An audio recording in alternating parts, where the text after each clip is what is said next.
Bienvenidos, saludos a todos y en especial a aquellos que nos han seguido desde el primer programa. Me consta que hemos tenido muchos fieles seguidores durante el transcurso de nuestros 25 programas, un camino al que hoy ponemos punto y seguido. ¿Y tú cómo estás, Ramón? Pues muy bien, Rosa, muy contento además porque hoy completamos la lista de los 100 candidatos. Pues sí, exacto. Hoy vamos a hacer y a conocer más de cerca nuestra lista presentando los últimos 4 personajes que quedan de ella. Que por ser los últimos no tienen por qué ser los menos importantes. Eso por supuesto, porque lo sabrán nuestros telespectadores. En cuanto diga el primero de los nombres de hoy, se trata de Alfonso X el Sabio. Un firme candidato a los primeros puestos, de eso estoy seguro. Alfonso X el Sabio, rey de Castilla y León, hizo frente a la sublevación de los musulmanes en sus reinos e impulsó con éxito la Reconquista. Sin embargo, su mayor legado se da sin duda en el mundo de la cultura. Adoptó el castellano como lengua oficial del reino, fue el fundador de la Escuela de Traductores de Toledo y fue además un gran poeta lírico, con 453 composiciones escritas en este mismo género.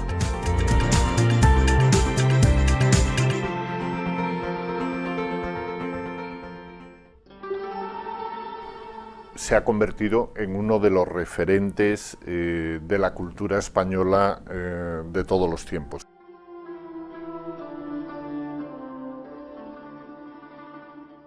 Alfonso X es quizá la última gran figura medieval realmente que hermana las 3 culturas, la judaica, la árabe y la cristiana, y además con esa aportación enorme a la cultura universal que es la Escuela de Traductores de Toledo.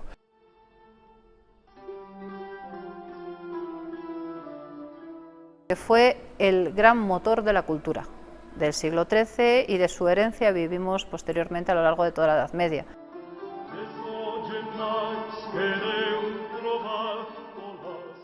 Alfonso X es el hijo de Fernando III, es el heredero de Castilla y de León, por tanto, y además es hijo de una dama llegada de Alemania, que era Beatriz de Suabio, Beatriz Hohenstaufen. Es una gran desconocida, se crió en la corte del emperador de Alemania, Federico II, un hombre obsesionado por el saber, que protegió a judíos, a musulmanes, a grandes personajes de su tiempo, y en esa corte se educó la madre de Alfonso X. Cuando esa mujer viene y se casa con su padre, con Fernando III, todo ese acervo de cultura la atrae. Entonces es una forma de abrir los ojos, no solamente a lo que es el mundo peninsular, sino a lo que hay más allá de los Pirineos y por lo tanto también a Italia, Alemania, Francia y otros lugares. Alfonso X hereda ese amor de la cultura de sus padres sin lugar a dudas. Con toda esa herencia, Alfonso X instala sus cortes en Toledo, donde creará la archifamosa Escuela de Traductores. Y se sabe rodear de una corte de sabios islámicos, de sabios judíos, de sabios latinos, y traducen a los 3 idiomas, del árabe y del judaico y del hebreo al latín, los textos griegos que se habían perdido para Occidente. La primera semilla la puso Alfonso VII, el emperador, que vendría a ser su tatarabuelo, pero él lo que potencia es un lugar de encuentro donde sabios judíos, cristianos y musulmanes puedan poner en común grandes obras y éstas se traduzcan, de tal manera que algo que en aquella época era bastante complicado, salvo que supieras hebreo o supieras árabe, quedara al alcance de todos. Apoya mucho todo lo que es el conocimiento histórico, apoya también lo que es crear un corpus legislativo, lo mismo que intentó su padre, y así nacen, por ejemplo, el Foro Real o nace el Espéculo y algunas otras obras. Le gustaba mucho la astrología o astronomía, porque en esta época la frontera estaba muy mal dibujada, y le encantaba componer. Era un bastante buen músico y no mal compositor.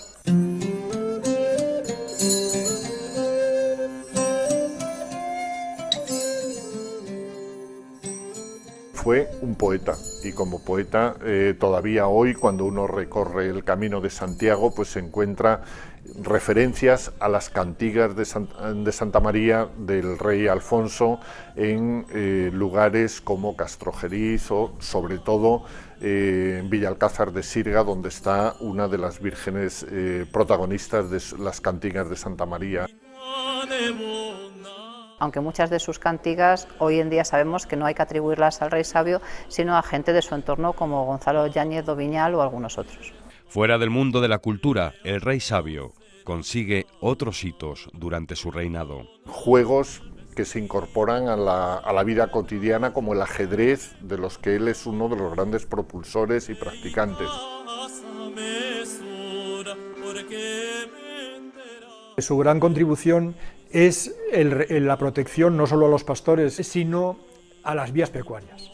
O sea, desde este momento, Alfonso X el Sabio establece los derechos de los pastores a transitar, a pastar con sus rebaños por rutas establecidas, que son las vías pecuarias.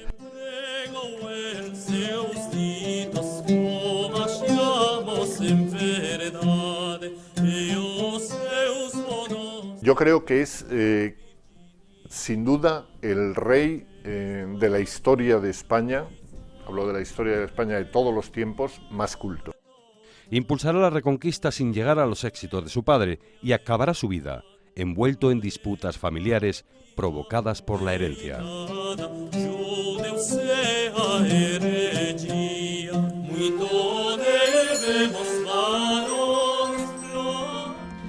Qué nervio, Rosa, pensar que estamos ya tan cerca del final. ¿Quién saldrá elegido el castellano y leonés de la historia? Pues yo también siento muchísima curiosidad, ya que durante esta serie hemos repasado a personalidades verdaderamente admirables. He aprendido muchísimo, Ramón, y he ampliado como nunca habría imaginado mi concepto de la historia de nuestra comunidad. Yo también, desde luego, pero ¿quién ganará? No tengo ni idea de quién, pero estoy segura de que será un reconocimiento muy merecido. ¿Quién es el siguiente, Ramón? El siguiente es Germán Sánchez Ruy Pérez, otro grandísimo divulgador de la cultura. Nació en Salamanca, ciudad que le otorgó la medalla de oro y cuya universidad es honoris causa. Ruy Pérez fue prestigioso por su aportación al mundo de la cultura desde su labor como editor y fundador de Ediciones Anaya, de Alianza Editorial, Cátedra y muchas otras. Durante toda su vida estuvo preocupado por la divulgación de la literatura, tanto para adultos como para niños, y su mecenazgo cultural llega hasta el día de hoy, gracias principalmente a la fundación que lleva su nombre. El amor de Germán Sánchez Ruy Pérez por los libros y la cultura le vino de familia. Su madre era la maestra nacional de Peñarán de Bracamonte, su padre era el librero, impresor y editor, igual que su abuelo Martín y su bisabuelo Bernardino. Recuerdo que dijo que él creía que por sus venas circulaba tinta en vez de sangre, ¿no? Era una expresión muy intuitiva, ¿no?, de la vocación que él tenía por todo este mundo del libro, de la edición. Germán empezó a trabajar desde muy joven como librero, ayudando a su padre en el negocio familiar, la librería Cervantes de Salamanca, aunque para ello tuvo que renunciar a sus estudios. Este Germán de 15 años, que tenía la ilusión de cursar la carrera de medicina, decide acompañar a su padre al negocio, emprende el itinerario hacia la librería, abre la puerta y le pregunta a su padre: ¿en qué le puedo ayudar? Y el padre le dice: coge esa palangana de serrín y barre el suelo de la librería. Estos inicios humildes le hicieron ser aún más fuerte. Decidió formarse por sí solo para poder alcanzar sus sueños, hasta que en 1958, respaldado por su mujer Ofelia, creó su propia editora. Ediciones Anaya, precisamente porque era el Palacio de Anaya, que era la Facultad de Filosofía y Letras, y todavía lo sigue siendo hoy, de la Universidad de Salamanca. Germán Sánchez Ruy Pérez y sus ediciones Anaya han contribuido a educar a niños y jóvenes durante más de 5 décadas. A partir de estos libros de texto, consiguió revolucionar el mundo editorial. Se ha construido como personalidad que ha renovado el complejo mundo de la edición y particularmente del segmento de la edición escolar, en la que él fue el pionero de la edición moderna. Germán crea como concepto empresarial el primer grupo editorial español, en el que se daban, por otra parte, la totalidad de las tipologías editoriales, cosa que le distingue frente a todos los demás. En Anaya estaba, por supuesto, el libro de texto, pero también la obra de referencia a través de los sellos Vox y Bibliograph. Estaba el manual universitario con empresas como Pirámide o como Tecnos. Poco a poco su conglomerado empresarial se fue haciendo más grande y fue abarcando nuevos campos. La clave del éxito del editor peñarandino fue el esfuerzo y la innovación. Siempre fue un paso por delante. Es un gran trabajador, es una persona que tiene una capacidad extraordinaria de convertir cualquier forma de adversidad en una oportunidad de crecimiento, y por otra parte es un aliado continuo con el futuro. El diario El Sol, que fundó en el año 1990, fue el primer diario donde hubo una redacción solo digital, todo basado en los Apple de Macintosh. Desterró él desde el primer día, no hubo ninguna máquina de escribir, es que los demás eran máquinas de escribir. Su preocupación por el futuro le llevó a crear la Fundación Germán Sánchez Ruy Pérez. Con ella quiso que los valores de la cultura y de la lectura, que él tanto difundió, permanecieran a lo largo de los años. Fue un espléndido regalo para la sociedad. Supondría aproximadamente una inversión hasta ahora de 100 millones de euros. Porque dicen, bueno, si es que para vivir y yo mismo y mis descendientes, con la mitad, desde luego, hay de sobra. Y dice, pues el resto vamos a compartir, ¿no? Es decir, son unos mecenangos muy generosos y donde además lo que pretenden es que los demás también disfruten de su éxito.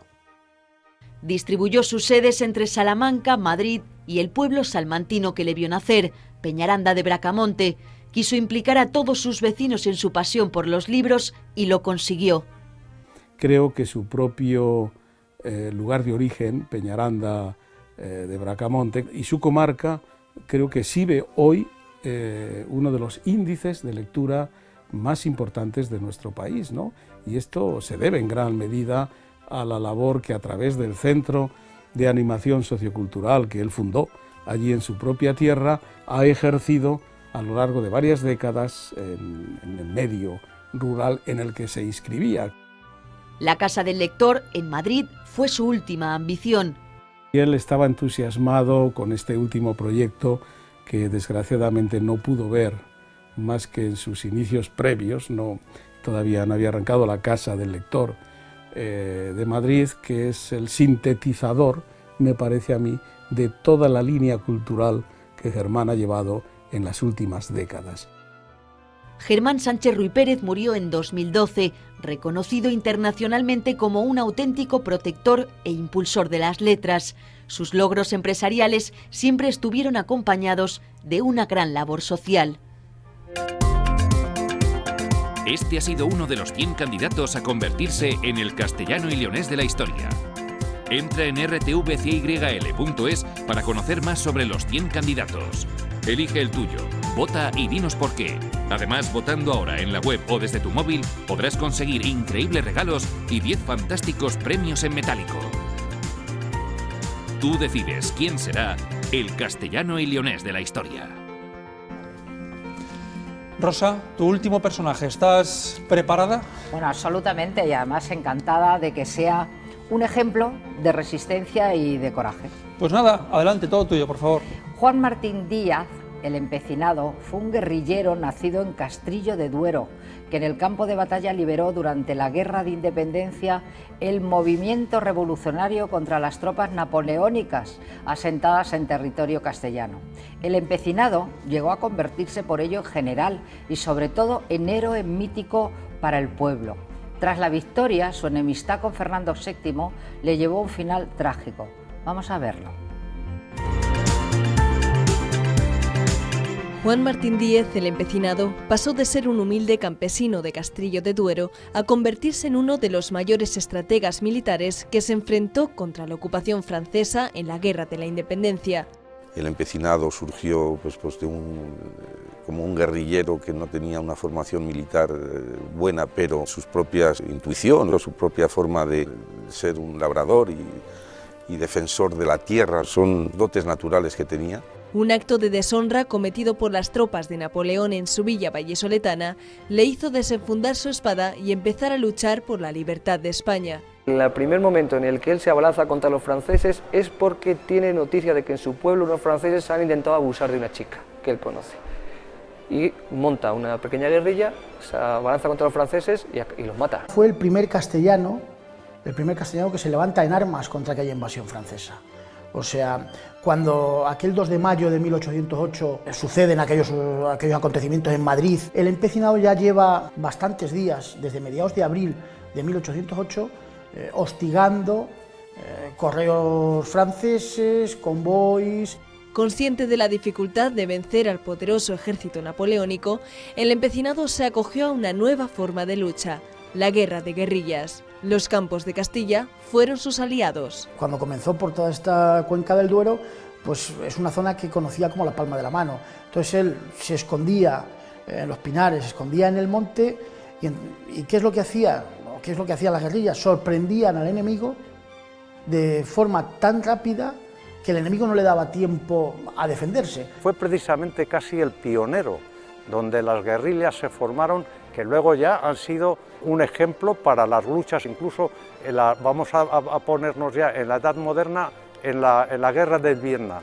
El gobierno español le va a reconocer sus méritos en la guerrilla y va a ser nombrado brigadier y capitán, por lo tanto va a tener una labor muy importante. Va a entrar en Madrid victorioso, le van a mandar capitanear ejércitos y va a actuar en Guadalajara, va a actuar en Ciudad Real. Finalmente, los franceses cayeron derrotados, lo que permitió a Fernando VII recuperar el trono español. Cuando regresa a España, gracias a la labor de hombres como Juan Martín Díaz el Empecinado, y accede al trono en el año 1814, en lugar de seguir con la tradición liberal de las Cortes de Cádiz, va a cortar de lleno ese desarrollo político y va a imponer el absolutismo. Cuando un emisario del rey Fernando VII intenta comprarle y le ofrece un título nobiliario y 1 millón de reales de vellón de aquella época a cambio de que traicione sus ideas liberales y de que se pase al absolutismo, pues Juan Martín le contestó de que el empecinado había jurado una constitución y que jamás faltaría a su juramento. Esa fidelidad a sus ideales no fue la que le dio el alias a Juan Martín Díez. Lo del empecinado vino de estos lodos. El apodo de empecinado procede no porque sea muy terco, sino procede del arroyo que hay en Castelló de Duero, el arroyo Botija, que generaba esa especie de pecina arcillosa, de ahí a los que nacían en Castelló de Duero se les solía denominar empecinados. La palabra empecinado durante la Guerra de Independencia se había convertido en sinónimo de patriota, de defensor de España y de las libertades. El guerrillero vallisoletano defendió tanto los principios liberales que llegó a suscitar el odio del rey absoluto Fernando VII. Le persiguió hasta hacerle preso en la cárcel de Roa de Duero. Entre rejas pasó 2 difíciles y humillantes años. Su último confesor, Fray Ramón de la Presentación, dice que días antes le quitó una piedra y 2 puntas curvadas porque pensaba quitarse la vida de lo mal que le estaban tratando en la prisión. Tan trágica como su condena en la cárcel fue su muerte. Le sacaron del calabozo hacia la horca un 19 de agosto de 1825. Con su espíritu de lucha intacto, rompió los grilletes de un fuerte golpe e intentó escapar en busca de refugio sagrado. De una potencia muscular impresionante, creo que se quedaban todos atónitos de la fuerza que tenía. Intentó desasirse y penetrar aquí en la iglesia y a través de una verjita por la cual tenían derecho de asilo. Pero no lo consiguió. Abatido y prácticamente sin fuerzas, finalmente se sometió a su cruel destino. El rey, que tanto debía al empecinado, pues fue quien firmó la sentencia de muerte. Hay que recordar que mientras que el rey estaba entregando la corona de España en Bayona a Napoleón, pues el empecinado y otros cuantos héroes anónimos estaban aquí en España batiéndose el cobre por devolver ese trono al rey Fernando, que le estaba entregando arrodillado a los franceses. A partir de entonces nació la leyenda de Juan Martín Díez, del empecinado, héroe castellano que contribuyó a unir a los españoles frente al invasor francés y que murió como un mártir por la defensa de la libertad. Y ahora es el turno del último personaje de la lista de los 100 destacados de la historia de Castilla y León, elaborada por nuestros expertos. Supongo que es inevitable que alguien se haya quedado fuera. Así es. ¿Te arrancas entonces con el último? ¿De quién se trata, Ramón? Pues mira, se trata de alguien que quizás sorprenda a nuestros espectadores porque su figura es plenamente actual y diría que cualquiera de nosotros ha poseído en algún momento al menos uno de los frutos de su trabajo o todo un armario. ¿Estás hablándome de un diseñador de moda? No, pero además muchos se van a sorprender porque quizá no sepan que este personaje nació en nuestra comunidad, aunque él sea un leonés de Busdongo y su familia de Valoria la Buena, Valladolid. Me tienes totalmente intrigada. Sigue. Estoy hablando ni más ni menos que de Amancio Ortega, el famosísimo empresario fundador de Inditex y dueño de las firmas de ropa Zara, Massimo Dutti, Stradivarius, Pull&Bear, Bershka y Oiso. Poseedor además de la mayor fortuna de Europa y la tercera del mundo gracias a un sentido empresarial único y a una expansión de negocios sin precedentes en el mundo textil.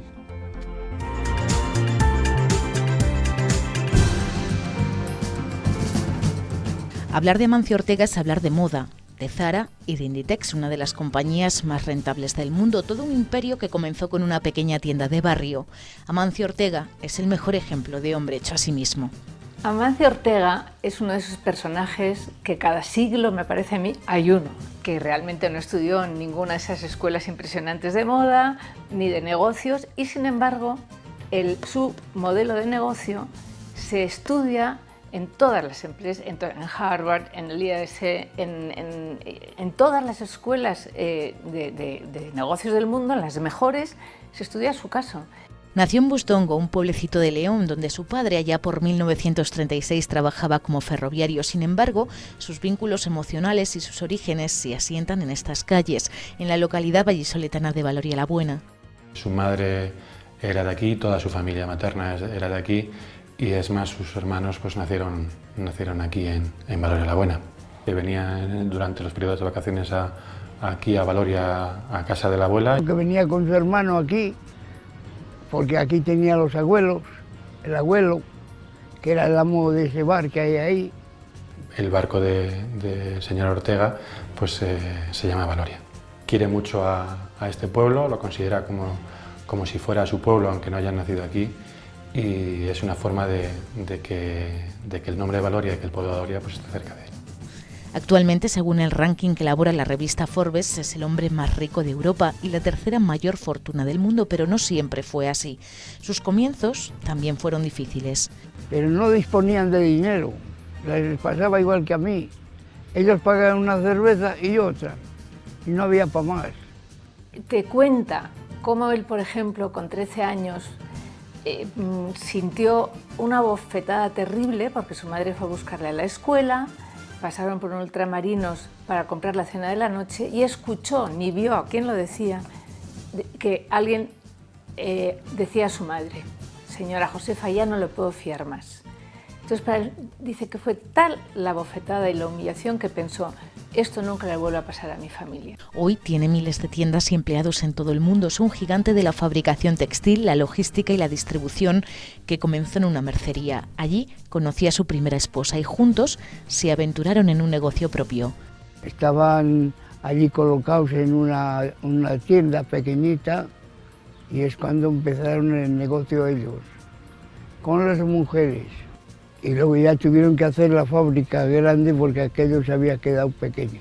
Quiere que su moda sea asequible a todo tipo de personas.